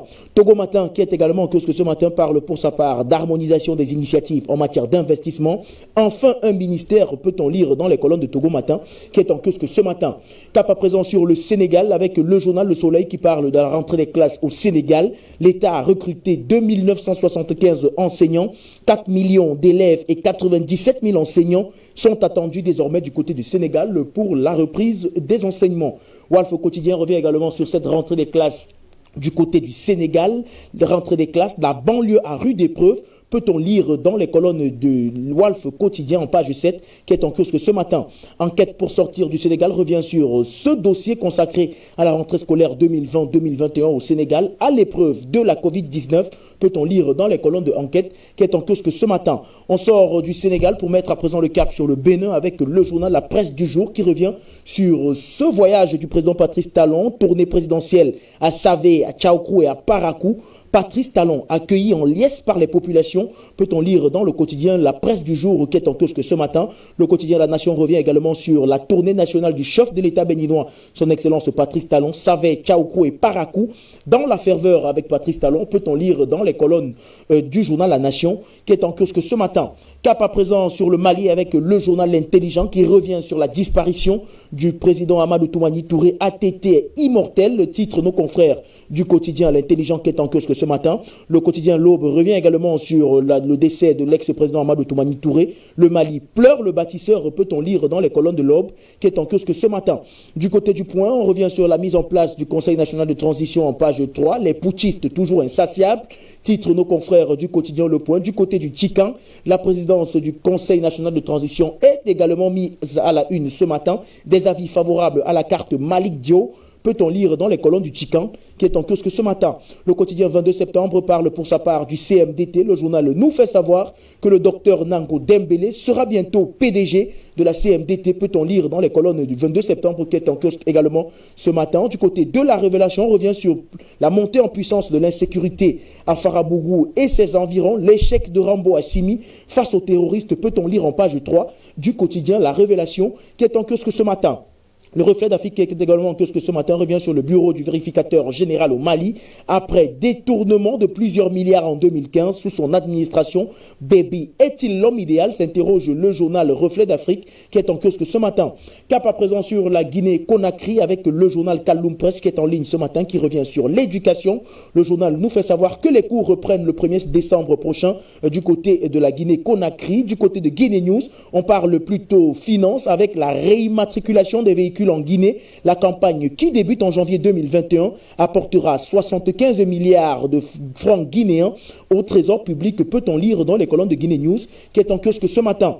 On sort de l'actualité ouest-africaine avec la radio Révolution panafricaine qui revient sur l'actualité qui a marqué le Ghana et le continent africain tout entier, notamment celle de la mort de Jerry Rawlings. Jerry Rawlings is dead. Titre Radio Révolution panafricaine qui est en ligne également ce matin. On sort de l'Afrique de l'Ouest pour mettre le cap sur l'Afrique du Nord avec le journal marocain Les Échos qui parle ce matin de vaccins anti-Covid, près de 10 millions de doses. Pour une première étape, peut-on lire dans les colonnes du journal Les Échos qui est en kiosque ce matin. Du côté de tel quel, on parle de diplomatie et de relations entre le Maroc et la Turquie. Le journal nous fait savoir que les drones d'Erdogan récitent une histoire mêlant ambition islamique, politique et alliance avec le pouvoir. Le journal revient également sur le chaos qui a régné entre l'Azerbaïdjan et l'Arménie. L'Azerbaïdjan est sorti grand vainqueur du conflit armé qu'il a opposé pendant près de 6 semaines à l'Arménie pour la région du Haut-Karabakh. Un succès militaire que Bakou dit notamment aux drones turcs fabriqués par Beykarat Makina, une entreprise dont des principaux cadres n'est autre que le gendre du président Recep Tayyip Erdogan qui s'est imposé comme un leader dans l'industrie de l'armement turc, peut-on lire dans les colonnes du journal tel quel qui est en kiosque ce matin. Maroc Hebdo pour sortir du Maroc revient sur la santé des Marocains qui est toujours la priorité du gouvernement, s'interroge le journal. Un petit budget d'investissement pour le département de la santé. L'interrogation est relevée par nos confrères de Maroc Hebdo qui est en ligne ce matin. Le jour d'Algérie parle également de tests contre le Covid-19, PCR et tests sérologiques pour diagnostiquer le coronavirus, des prix exorbitants pour se faire dépister, et peut-on lire dans les colonnes du jour d'Algérie en kiosque ce matin.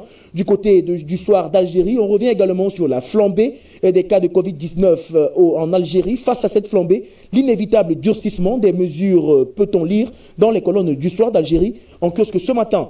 Du côté de la Tunisie, on revient sur l'affaire d'importation des déchets italiens. Le journal nous fait savoir que cette affaire fait désormais l'objet d'une information judiciaire du côté de la Tunisie. De Libya Observer parle de coopération entre le ministère libyen des Affaires de la Défense et du Qatar qui signe un protocole de coopération entre les deux pays, peut-on lire dans les colonnes de Libya Observer qui est en ligne ce matin. Égypte Today pour sa part revient sur la visite du sous-secrétaire de l'US Navy, Grégory Slavoni, qui réaffirme le partenariat mi-américano-égyptien dans les colonnes de Égypte Today qui est en ligne ce matin. Soudan Tribune nous fait savoir pour sa part que le général Al-Bourhan gracie les dirigeants des groupements armés du côté du Soudan. Pour sortir de l'actualité d'Afrique du Nord, on met le cap sur l'Afrique centrale avec le journal Gabon Review qui est en ligne ce matin, qui parle pour sa part de régie financière. Le journal nous fait savoir que le président Ali Bongo Ondimba demande à Oussoukara Ponda de régler le problème de la régie financière du côté du Gabon. Au Gabon, les régies financières sont en grève depuis 3 mois entre mutisme de leur tutelle et non prise en compte de leurs revendications. Elles n'ont fait que durcir leur mouvement. Et pour être entendu le 11 novembre, le président de la République, son Excellence Ali Bongo Ondimba, qui s'est vu saisi du dossier, a instruit le Premier ministre de régler définitivement le problème. L'article est à lire dans les colonnes de Gabon Review, qui est en ligne ce matin. Le journal du Tchad, qui est également en ligne ce matin, nous fait savoir que le projet de loi sur la révision de la Constitution est désormais adopté du côté de l'Assemblée nationale. Peut-on lire dans les colonnes du journal du Tchad, qui est en ligne ce matin. Al-Ouidad, pour sa part, parle de coopération entre le Tchad et le Maroc, de l'optimisme à l'issue du forum digital sur la relance économique du côté du Tchad. Propos relayés par nos confrères du journal Al-Ouidad, qui est en ligne ce matin. Tchad Info, pour sortir de l'actualité tchadienne, revient également sur le décès de l'ancien président Jerry Rawlings. Ghana, l'ancien président Jerry Rawlings, décédé à 73 ans, peut-on lire dans les colonnes de Tchad Info, qui est en kiosque ce matin. Le courrier de Kinshasa, c'est du côté de la République démocratique du Congo, parle du PALU. Le journal nous fait savoir que le congrès du camp Ngabou est désormais avorté. De ce côté-là, toujours dans l'actualité d'Afrique centrale, le journal de Bangui revient sur l'élection présidentielle à venir du côté de la Centrafrique. Le journal nous fait savoir que l'ANE enregistre 22 dossiers de candidature. Entendez par là l'organe en charge des élections, de l'organisation des élections du côté de la République centrafricaine. On sort de la RCA avec le journal Corbo News, qui est en ligne également ce matin. Le journal nous fait savoir que le Conseil de sécurité de l'ONU prolonge le mandat de la MINUSCA. L'article est à retrouver dans les colonnes de Corbo News, qui est en ligne ce matin. Les dépêches de Brazzaville reviennent sur les éliminatoires de la CAN 2022. Les Diables Rouges, tout en lumière, peut-on lire dans les dépêches de Brazzaville. En kiosque ce matin, on quitte le Congo-Brazzaville pour mettre le cap sur le Cameroun avec le journal Cameroun Tribune, qui est en kiosque ce matin, qui revient sur le massacre de Kumba. Le journal nous fait savoir que le Parlement camerounais demande désormais la justice. À l'ouverture de la session de novembre hier, le président de l'Assemblée nationale, Kavaye Djibril, et le premier vice-président du Sénat, Aboubakari Abdoulaye, ont appelé à des sanctions exemplaires contre les auteurs de la tuerie du 24 octobre dernier. L'article est à lire de la page 4 à la page 5 du quotidien Cameroun Tribune. En kiosque ce matin, le quotidien Émergence, qui est également en kiosque ce matin, revient sur la gestion de la guerre dans le nord-ouest et le sud-ouest du Cameroun. Que peut changer l'arrivée des démocrates américains au pouvoir, s'interroge désormais le quotidien Émergence, qui est en kiosque ce matin. Le quotidien Le Messager, pour sa part, revient sur le maillot d'Arlé, les martyrs d'Efir Bororo. Peut-on lire dans les colonnes du quotidien Le Messager, obligés d'abandonner l'école pour un mariage précoce, victimes de grossesse non désirée. 16 adolescentes vivent un véritable enfer, peut-on lire en page 7 du quotidien Le Messager. En kiosque ce matin, le quotidien Mutation, pour sa part, parle de Covid-19. Le journal nous fait savoir que Douala refait la fièvre, peut-on lire dans les colonnes du quotidien Mutation. En kiosque ce matin, on parle économie avec le quotidien Le Jour, qui est également en kiosque ce matin. Livre blanc du JICAM,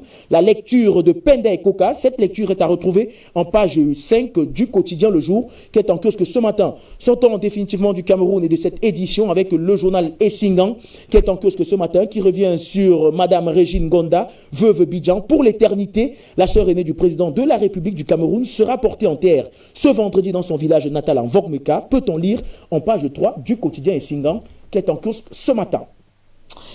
Merci à vous, Junior Wafo, pour toutes ces informations telles que parues donc en kiosque pour cette journée du vendredi 13 novembre 2020, lundi. Certainement, nous aurons d'autres nouvelles au regard, bien sûr, de l'actualité qui est donc évolutive sur le continent africain. Mais pour ceux qui nous rejoignent à l'instant, le programme, c'est Ligne Rouge. Et donc, ce matin, nous nous intéressons bien sûr à ce grand départ, le décès du président, du moins de l'ancien président ghanéen, Jerry Jones Rawlings, qui, s'en est donc allé hier, jeudi 12 novembre.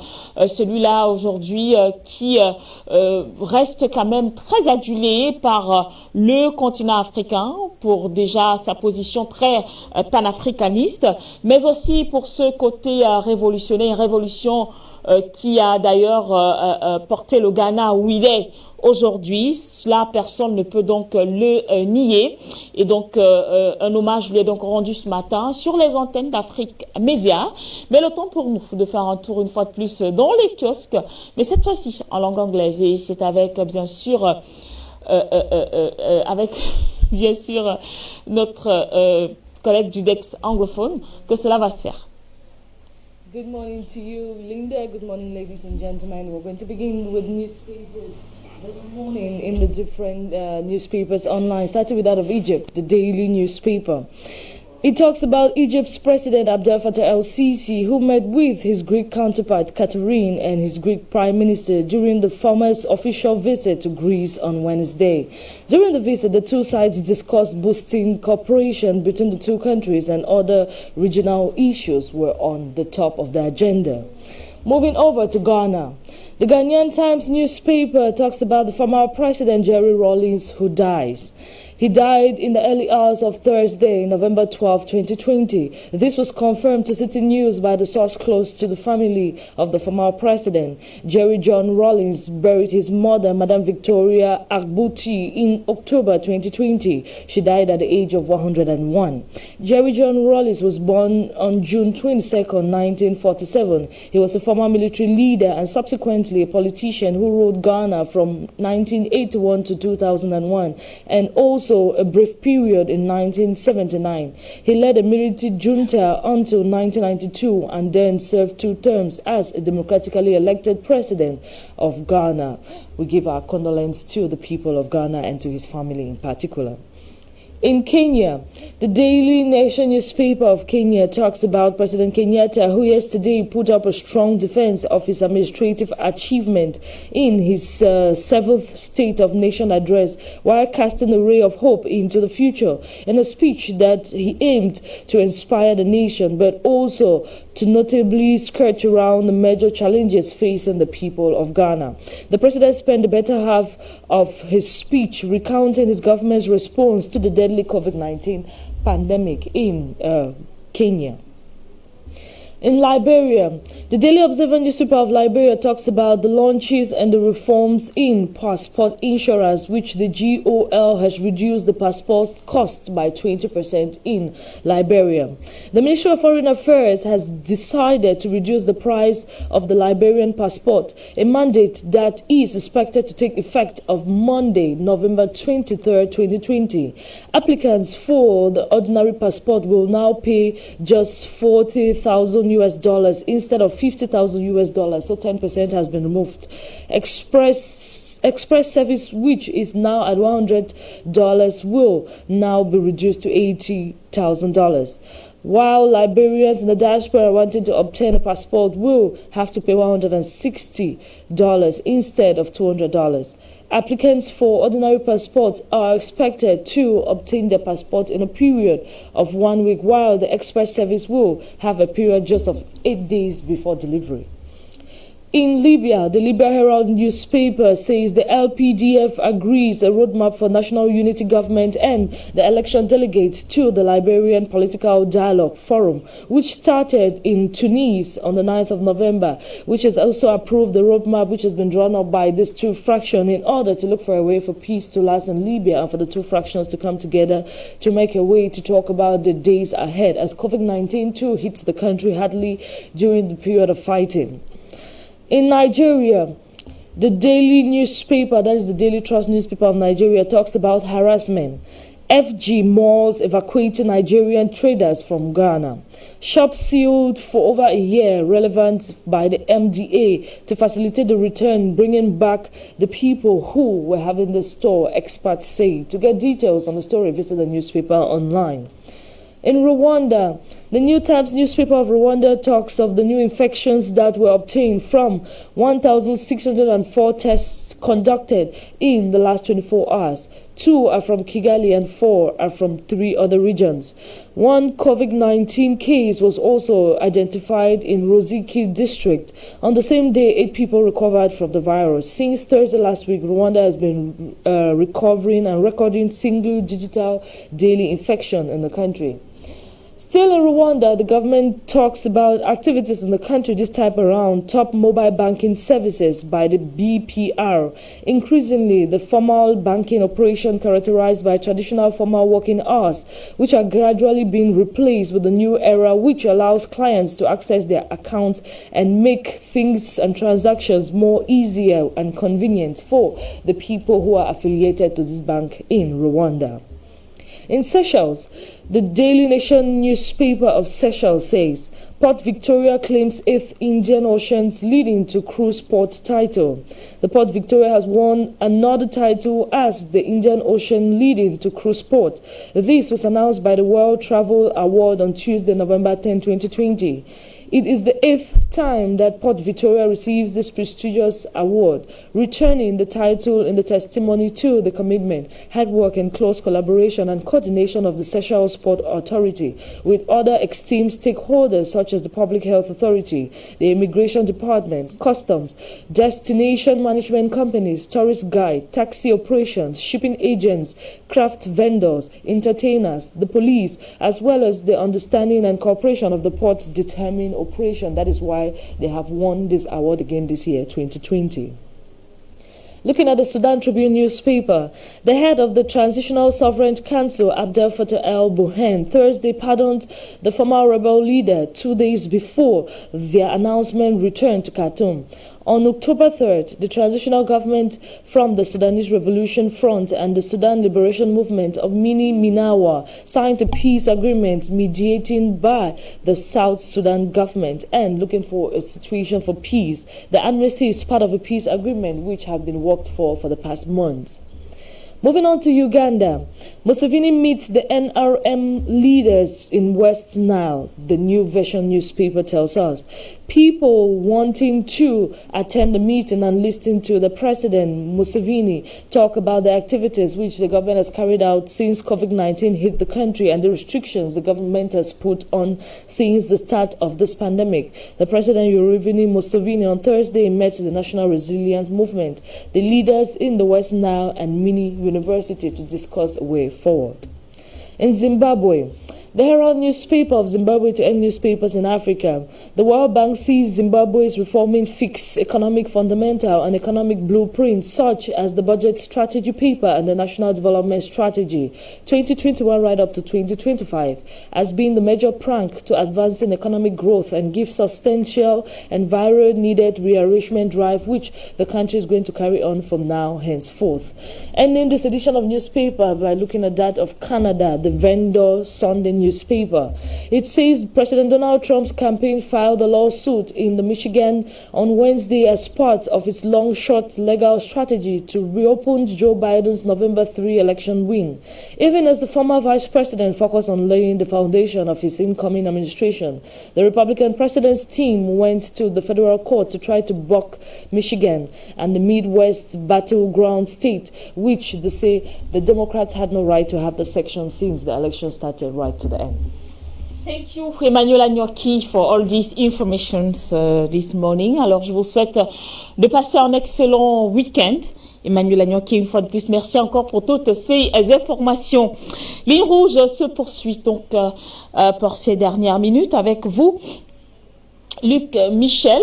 Alors, il y a quand même plusieurs questions qui voilà, sont posées et qui jusqu'ici restent tout de même sans réponse, notamment la question de savoir celui-là même, parce qu'en fait, avec une perte comme celle que nous venons d'avoir, celle de du Rawlings, il y avait quand même encore beaucoup d'espoir qui parvenait à maintenir ce combat panafricain qui se poursuit d'ailleurs avec ceux-là qu'il mène haut la main. Je pense notamment au président de la République du Tchad, le maréchal Idriss Déby Itno. Mais on ne va pas le nier, J. Rawlings, de son vivant, représentait quand même un fort soutien pour ce combat. Et aujourd'hui qu'il s'en va, c'est vrai, les opinions sont très divergentes là-dessus.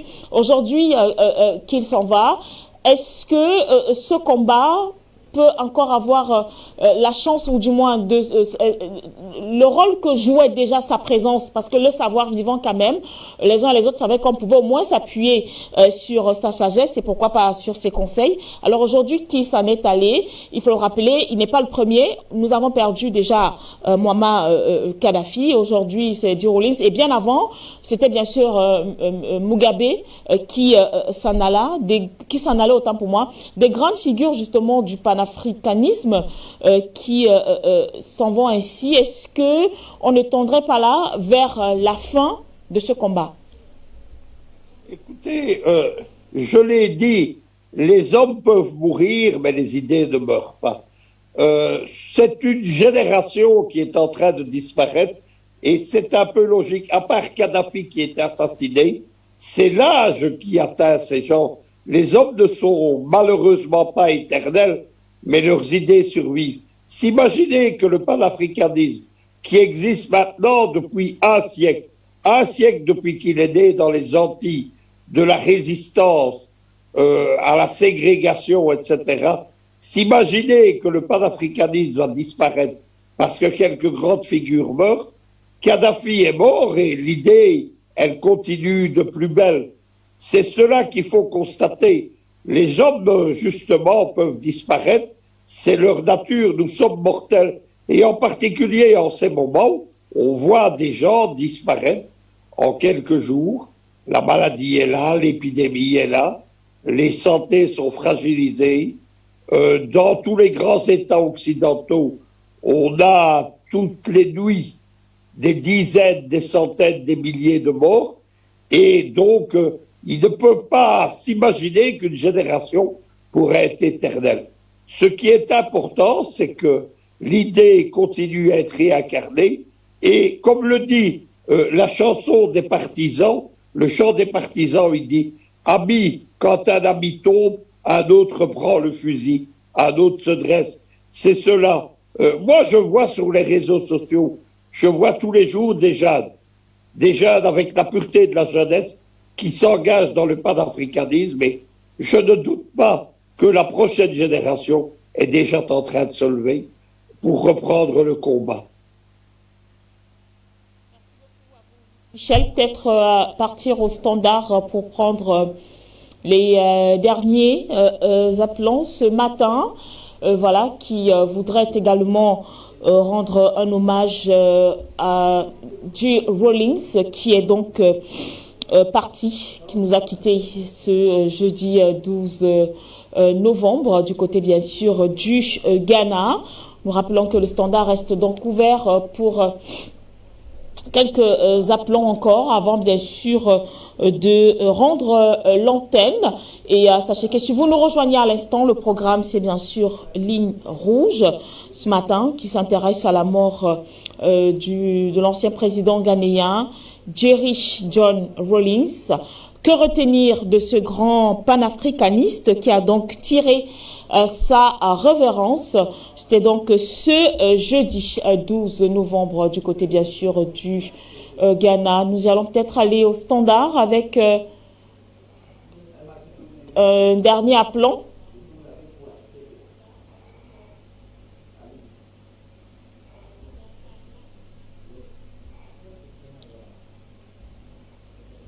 Ce sera peut-être pas pour cette fois-ci. Le temps peut-être pour nous, hein, avec vous, Luc Michel, de sortir de cette émission. Alors, en gros, on a quand même fait le tour de l'héritage qu'a laissé Jerry Rawlings. Mais pour sortir, Luc Michel, quel est le message qu'il faudrait peut-être passer aux Africains ce matin, à ceux-là qui se revendiquent panafricains et qui mènent ce combat? Est-ce que le départ de ces grandes figures de l'histoire africaine, est-ce que le départ justement de ces grandes figures de l'histoire africaine pourrait impacter de manière peut-être positive sur le continent? Le message, il est simple, c'est que nous avons perdu un leader, nous avons perdu un camarade, mais le combat continue. Le néo-panafricanisme, c'est une grande idée en marche. Elle continue à marcher et à avancer de l'avant. Et les causes que défendait Jerry Rawlings, qui était celle de sa génération il y a maintenant 40 ans, ces causes sont toujours actuelles. Il était engagé, par exemple, dans le refus de la monnaie coloniale, de cet écho qui aurait dû être le nouveau nom, comme dit Ouattara, du franc CFA. C'est tout cela qui continue. Nous avons un devoir vis-à-vis des camarades disparus, c'est de ne jamais abandonner ce combat. Notre idée est en marche, elle va continuer à avancer. Merci beaucoup à vous, Luc Michel, pour votre disponibilité encore ce matin. Nous repartons donc au standard avec, je crois, Monsieur Com. Bonjour et bienvenue.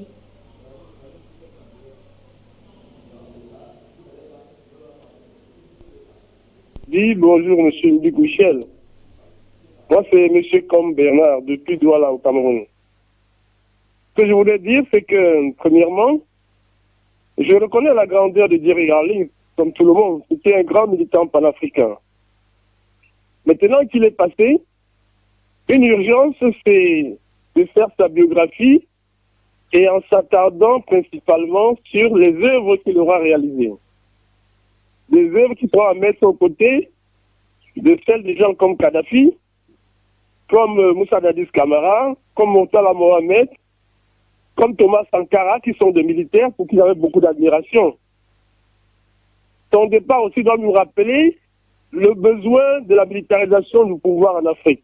Il ne cesse jamais de le dire. Des militaires éclairés pour diriger l'Afrique. C'est une porte pour la libération du continent. Deuxième chose, on se pose naturellement la question que vous dites là, à savoir, est-ce qu'on peut craindre la fin du combat panafricain? Bien sûr que non.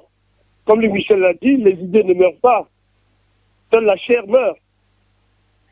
À côté de ça, il faut se rappeler que le panafricanisme est une réaction contre l'impérialisme. Donc, pour dire que tant que l'impérialisme existera, le panafricanisme existera. C'est un peu comme un phénomène d'action-réaction. Quand vous frappez du poing sur le mur, vous vous sentez mal. Ça restera ainsi. Donc le panafricanisme, c'est un combat de longue haleine. Jusqu'à ce que Dieu donne le coup de pouce qui nous permettra d'arriver à la victoire finale. Troisième chose que je vais dire, les décès de nos multiples leaders sont souvent orchestrés par les loges occidentales et la franc-maçonnerie en particulier. Alors, vraiment, il est grand temps qu'en Afrique, qu'on comprenne la nécessité de démarrer le combat panafricain par une assise spirituelle opposée, réactionnaire. Donc il faudrait qu'il y ait un moule spirituel comme ça qui portera le combat panafricain, qui sera un creuset de protection pour les grands panafricains. Parce que voyez-vous, les loges occidentales sont très solidaires pour unir leurs énergies dans la défense de leurs intérêts, de leurs individus. Donc le combat panafricain devra urgemment intégrer des loges spirituelles africaines, puissantes pour soutenir les chefs d'État. Ça c'est très important, s'il vous plaît. Voilà ce que le décès de Jerry Rawlings m'aura suggéré comme opinion à vous transmettre aujourd'hui à la communauté internationale. C'est comme Bernard depuis Douala au Cameroun. Merci.